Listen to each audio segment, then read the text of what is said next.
Welcome back, everyone. Today we will be reading chapter 21, so let's get into it. Plum watched him take a few slow, cautious, disbelieving steps towards the door and then stop again as the dust settled and the ringing died away. Plum felt wrung out, shivery, like she'd gone for a run on an empty stomach, but she couldn't take her eyes off the red door. "We did it," Quentin said solemnly. "It really worked. We made a new land." It had one brass knob placed in the center.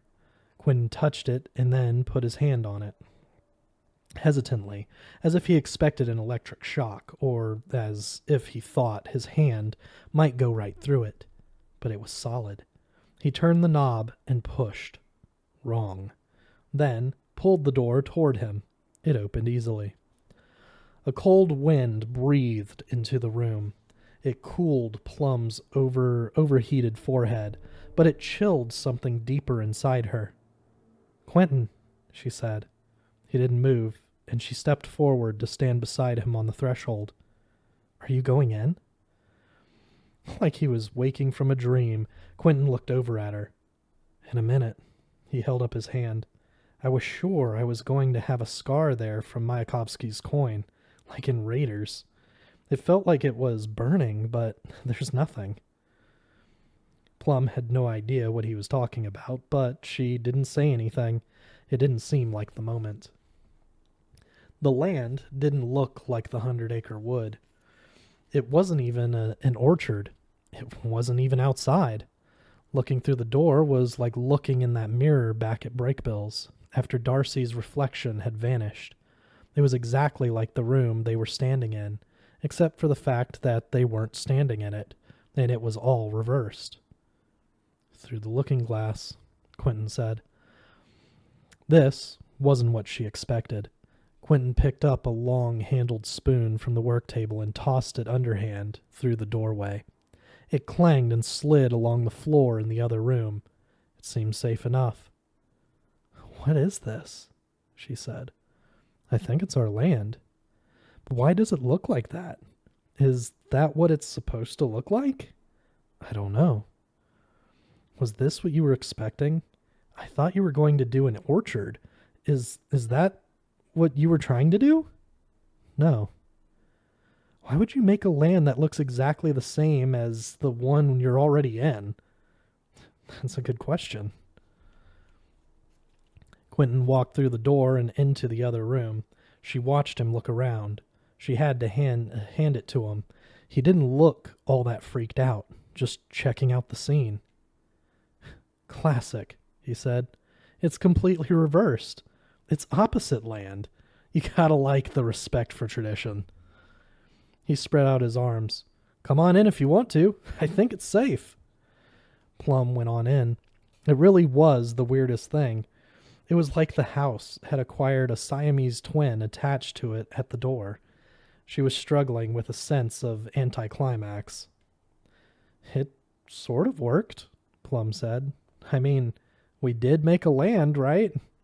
Quentin nodded. "Or a house, anyway. Let's be careful, Plum. This feels a little off." It was a very, very quiet house. The original house was magically soundproofed, so it was quiet too, but this was different. This place was sonically dead. It was as if the walls were covered in that egg carton foam they used to line the walls in music studios. And there was something else. The place had a claustrophobic feel. She couldn't put her finger on it, till it was literally staring her in the face. "Look at the windows," she said. "All the windows. They're not windows, they're mirrors." It was like the eyes of the house had gone blind. "Huh. I wonder what the mirrors are." Yeah, good question. There was one in the little half bath out on the landing. She steeled herself for some horror movie shocker and then poked her head in. Curiouser and curiouser. The mirror was still there, and it was still a mirror, but inside the room, in the mirror, it was snowing. Blowing snow. bordering on a real blizzard. It was starting to drift on the floor, the towel racks, the rim of the sink. It settled on her hair and her eyelashes, but only in the mirror. Reflexively, she touched her hair, but it was dry. The snow wasn't real. Quentin appeared behind her. "Eek," he said. Clearly, this was affecting them in different ways. They strolled through the house, lord and lady of their uncanny new domain. Everything was there, more or less, except when it wasn't. The furniture, the drapes, the silverware, the glassware. The doors were ordinary doors, but there were no computers and no phones. The books were there, but the pages were blank. No toiletries in the bathroom, no clothes in the closets. Nobody lived here. Water came out of the taps, but cold only. They disagreed over whether one of the oriental rugs was left-right inverted. Quentin was sure it was, but Plum remembered it differently, and neither of them felt like going back and checking the original.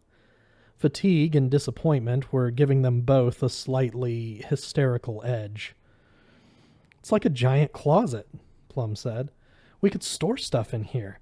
We'd have more closet space than anybody in New York City." "We're not going to store stuff in here. Put a couple of flat screens in here, Xbox, easy chair, man cave." They'd make their way up to the top floor again when they heard a heavy clunk from the floor below. Her bedroom. "I guess that's the other shoe," Quentin said. "One's out, Harry." Plum snorted, charitably, because she was a good person. But she took his point. She wasn't defensive. Oh, she went defensive. A nice, hard blocking spell. Charge it up and you could hold it back till you needed it. It would just take a gesture to release it. Whatever Quentin was prepping, it gave off a high, rising whine.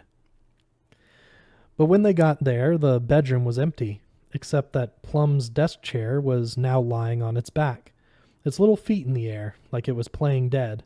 "Ha, they got me." Slowly, Quentin lifted it up and set it on its feet. "The chair fell over," he said brightly. All right. It was like they were daring each other to be the first to lose their nerve. They tromped downstairs to the second floor. Another thing, color photographs, had faded to black and white. "I wonder." But Quentin was cut off by that same clunk as before from over their heads now. The chair again. "Huh." Neither of them wanted to look. "I wonder what's outside." "I don't," Plum said, "and I dare you to not look." For a second, they both thought there was something in Quentin's bed, but he jerked the covers back, and it was just a pillow. This was seriously creeping her out. Something shattered downstairs in the kitchen. It sounded like somebody dropping a wine glass. Obediently, they both trotted downstairs, Quentin first. Lo, a lone wine glass lay in pieces right in the middle of the floor. Looky there. "Must have been the wind," Plum said. Now she was doing it. Her shrink would say she was using humor to avoid deeper feelings. She would be right. They rummaged around aimlessly. They were both hoping to stumble on something that would make the land exciting and magical and romantic, the way they were hoping it would be, but they didn't. She didn't like this land. It was like they'd dialed a wrong number. This wasn't what they'd ordered. "I wonder if there's food here, if you can eat it," Quentin said. She nerved herself to open the fridge. There had been a bowl of green grapes in it, but the grapes had become green glass marbles. Quentin was picking up books one after the other and opening them. "Dude, they're all going to be blank." "Maybe. This isn't what I expected, but I don't know why it's not what I expected. It felt right when we were casting it, but something must have gone wrong." He put the book down and walked boldly over to the front door, but before he could open it, there was a muffled thud from the second floor. It might have been a lamp falling over onto a rug. He stopped, his hand on the doorknob. Quentin, I know, he said. This is definitely a land, but I'm not completely sure it's our land. Whose then? He shook his head. He didn't know. It was literally everything she could do to start humming, "This land is your land." Well, we made it, Plum said. I know. Want to go see who knocked over the lamp? Let's go. She followed Quentin up the stairs, but he stopped halfway, listening. Why do I feel like we're getting decoyed here? He turned around and edged past her, back down the stairs. I'll be right back. Famous last words. She watched him reach the bottom of the stairs and freeze, staring at something out of view. Shit. What is it? Except that she knew, even as she was asking him. There were blue highlights on the polished banister next to him. She knew that blue. Run! He pelted up the stairs at her, white-faced. Jesus, run! He would have run straight over her if she hadn't snapped out of it, and taken off like a shot ahead of him. It shouldn't be here. It was like something from a dream had followed her into the real world, or maybe it was the other way. She'd followed it into the dream. Quentin covered a lot of ground with those long legs. He overtook her on the second floor, sprinting right past her, but he grabbed her hand as he passed her and pulled her along, practically yanking her arm out of the socket. He barked his shin hard on an ottoman as he ran, which must have hurt like hell. Run, run, run. Come on! On the third floor landing, Quentin paused and sent a spell down the stairs over her shoulder. Something that flashed hot on her face. Then they were running shoulder to shoulder up the stairs and into the workroom, and through the door and out into the real world. She slammed the door behind them, then blasted out the blocking spell she'd had ready for good measure. She'd totally forgotten about it till then. The air in front of the door shivered. They looked at each other, both breathing hard. I don't, Quentin panted, think she can come through. He looked like he was going to cry or be sick or both. She really hoped he did neither of those. They shouldn't have cast the spell. Jesus, how stupid did you have to be? Ancient enchantment rouses primal horror. It was the oldest story there was. Hubris. They were such idiots. How the fuck did she get in here? Plum gasped. Quentin didn't answer. His face looked weird, happy and sad and terrified all at once. That's it for this week.